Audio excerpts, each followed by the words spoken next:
Merhabalar. Bu videomda sizlere TwinSpace projeme nasıl öğrenci ekleyeceğimi anlatacağım. TwinSpace'ime gidiyorum. Hangi projemin TwinSpace'ine öğrenci ekleyeceksem bu projemi seçiyorum. Members bölümünden ilerliyorum. Members bölümünde sağ tuşla hemen Türkçe'ye çevir yaptım.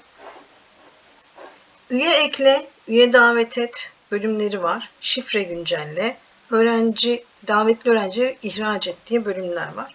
Ben üye ekleden devam ediyorum. Öğrenci ekleyeceğim için öğrenci ekle ile devam ediyorum. Burada bana diyor ki yeni bir öğrenci mi ekleyeceksiniz yoksa geçen yıl çalıştığınız öğrencileri mi tekrar projenize ekleyeceksiniz. Eğer ben yeni öğrenci ekleyeceksem buradan geçen yıl çalıştığım öğrencilerle yine bu yılda proje yapacaksam buradan devam etmem gerekiyor. Yeni öğrenci ekleyeceğim için buradan devam ediyorum.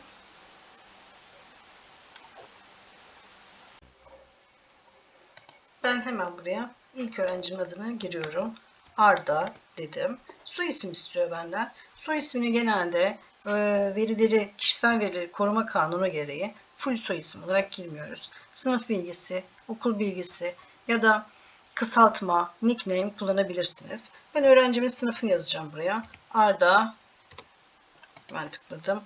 7A dedim ve kullanıcı adına tıkladığım zaman Arda.7A diye bana bir kullanıcı adı verdi. Arda'nın ilk harfi büyük. Arada da bir nokta var gördüğünüz gibi.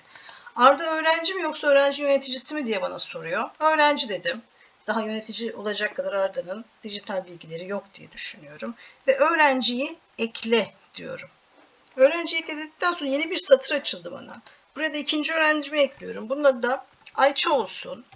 Ayça Nida öğrencisi olsun. Ayça ve kullanıcı adını tıkladığım anda kendisi yine verdi. Ayça da öğrenci olarak kalsın. Öğrenciyi ekle diyorum. Ve son öğrencim Alaz diyelim. Alaz da 7A'nın, hadi 7B'nin öğrencisi olsun. Ve kullanıcı adını verdi. Bu da öğrenci olarak kalsın. Yalnız bunu ekle demiyorum. Aradaki farkı göstereceğim size. Bunları ekledim. 2 tanesini ekledim. Bir tanesini ekleye basmadım. Diyorum ki şimdi TwinSpace öğrenciyi ekle. Alaz'ı eklememiştim. Bakın şurada unutmayın. Evet, bana bir mesaj geldi. Başarıyla öğrencileriniz TwinSpace'e yüklenmiştir şeklinde. Hemen şöyle çevirelim Türkçe'ye. Evet, bana başarılı eklendiğini söylüyor. Diyor ki şifre kartlarını indirip öğrencilere dağıtabilirsiniz. Burada şifre kartları var.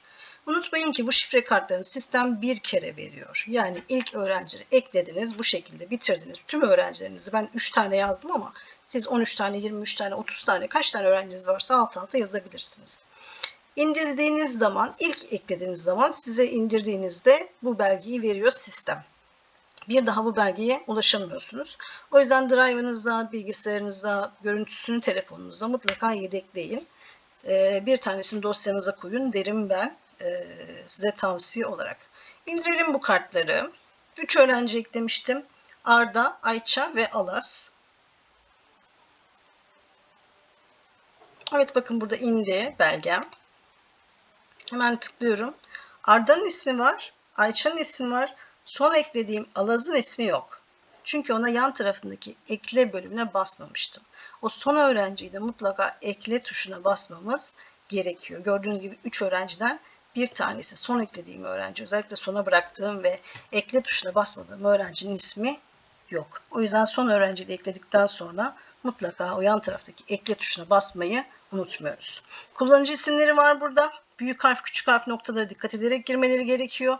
Dilerseniz bunları WhatsApp'tan kopyalayarak gönderebileceğiniz gibi öğrencilere buradan keserek de sınıfta verebilirsiniz. Şifreler biraz zor gibi, küçük öğrenciler için özellikle biraz zorlayıcı olabiliyor. Şifre değişikliğini öğretmen yapamıyor, elle giremiyor. Şifre değişikliğini öğrenci kendi hesabına girdikten sonra değiştirme şansına sahip. Bunu da bir sonraki videomuzda anlatacağız. Öğrenci gözüyle ESEP, öğrenci gözüyle TwinSpace videomuzda anlatacağız. Orada yine bu konuya değineceğiz. Bir kere tabii ki bu kullanıcı adı ve şifreyle girmesi gerekiyor öğrencinin. Bu videomu faydalı bulduysanız beğenmeyi, kanalıma abone olmayı ve bildirimleri açmayı unutmayınız. Bir sonraki videolarda görüşmek üzere.